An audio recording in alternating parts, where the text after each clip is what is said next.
জয় রাম, জয় গুরু, জয় সত্যনারায়ণ। নমস্কার।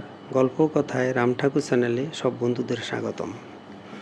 বন্ধুরা, আজ আমি স্বর্গীয় ডক্টর প্রভাতচন্দ্র চক্রবর্তীর প্রথম ঠাকুর দর্শন লাভ ও কিছু লীলা কথা প্রসঙ্গে যে গল্পটি আপনাদেরকে শোনাচ্ছিলাম, তার এখন আমি চতুর্থ পর্ব আপনাদেরকে শোনাচ্ছি।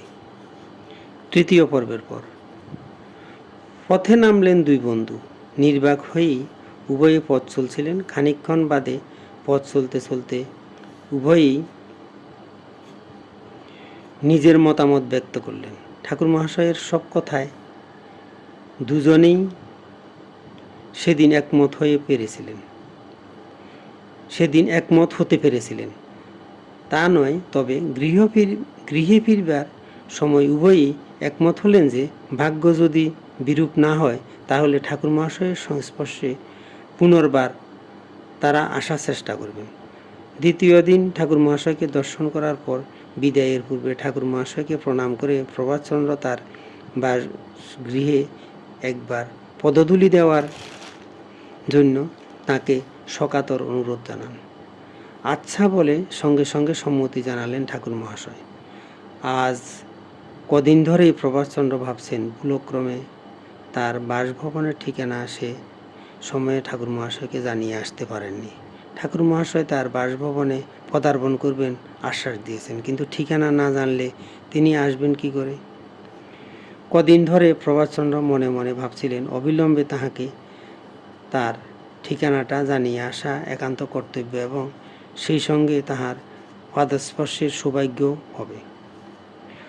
পূর্ব দুদিনের অভিজ্ঞতা থেকে প্রভাতচন্দ্র বুঝেছিলেন যে কেউ গেলেই ঠাকুর মহাশয় তাকে কিছু খাওয়ার জন্য অতি ব্যস্ত হয়ে পড়েন। সম্পূর্ণ অপরিচিতের গৃহে এমনভাবে আপ্যায়িত হতে প্রভাতচন্দ্র সংকোচ বোধ করছিলেন। এই কারণেই মনের প্রবল বাসনা সত্ত্বেও যাই করেও তিনি আর ঠাকুর মহাশয়ের সান্নিধ্যে উপস্থিত হতে পারেননি। সেদিন সকালবেলা প্রভাতচন্দ্র তার মলঙ্গা লেনের বাসভবনের বারান্দায় বসে সংবাদপত্র পাঠ করছিলেন। একবার যেন কড়া নাড়ার শব্দ তার কানে এলো। পরক্ষণেই তার জ্যেষ্ঠা ভাতৃবধূ এসে প্রভাতচন্দ্রকে জানালেন, একজন বৃদ্ধ ভদ্রলোক তাকে ডাকছেন। এত সকালে কে আবার এসে ডাকে? একটু বিরক্তিতে ভরে উঠল তার মন। সদর দরজার কাছে আসতেই তিনি উৎফুল্ল হয়ে উঠলেন। ছুটে গিয়ে ঠাকুর মহাশয়ের চরণে লুটিয়ে পড়লেন। পরিবারের সকলকে হাঁক ডাক করে তিনি জড়ো করলেন। একে একে সকলেই ঠাকুর মহাশয়কে প্রণাম করলেন। ঠাকুর মহাশয় বসলেন খাটের উপর। অন্য সকলে মেঝেই বসে ঠাকুর মহাশয়ের অমৃতপম কথাবার্তা শুনলেন মন্ত্রমুগ্ধের মতো। মধ্যে একসময় ঠাকুর মহাশয়কে সামান্য একটু ভোগ দেওয়া হয়েছিল। নামমাত্র গ্রহণ করে তিনি থালাখানি প্রসারিত করে বললেন, মা, এই প্রসাদ সমভাবে বন্টন করিয়া আপনারা পান। ঘণ্টা দেড়েক পরে সুতির চাদরখানি গায়ে জড়িয়ে ঠাকুর মহাশয় উঠলেন, বললেন, এখন আসি গিয়া। আশ্বাস দিলেন আবার তিনি আসবেন।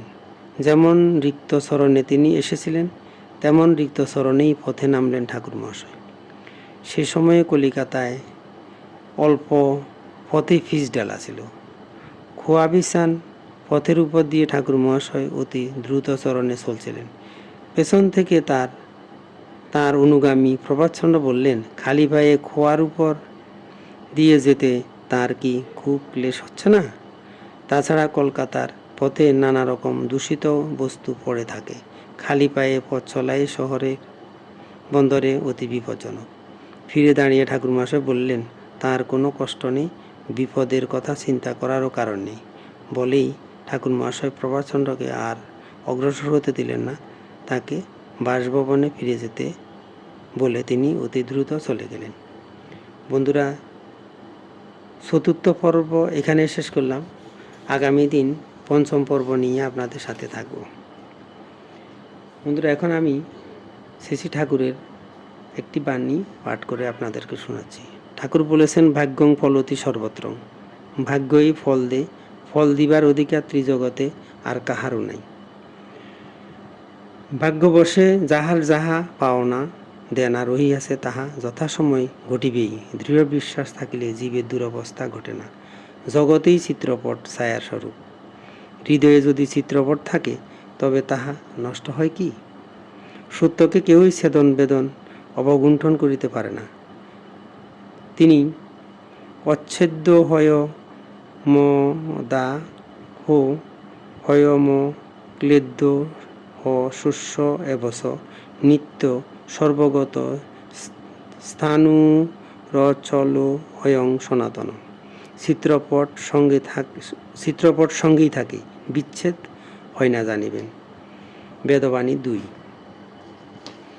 বন্ধুরা, আজ এ পর্যন্তই। আগামী দিন আবার শ্রী শ্রী ঠাকুর সম্পর্কে গল্প বাণী নিয়ে আপনাদের সাথে থাকব।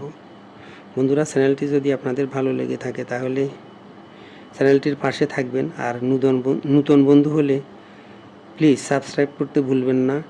আর শ্রী শ্রী ঠাকুরের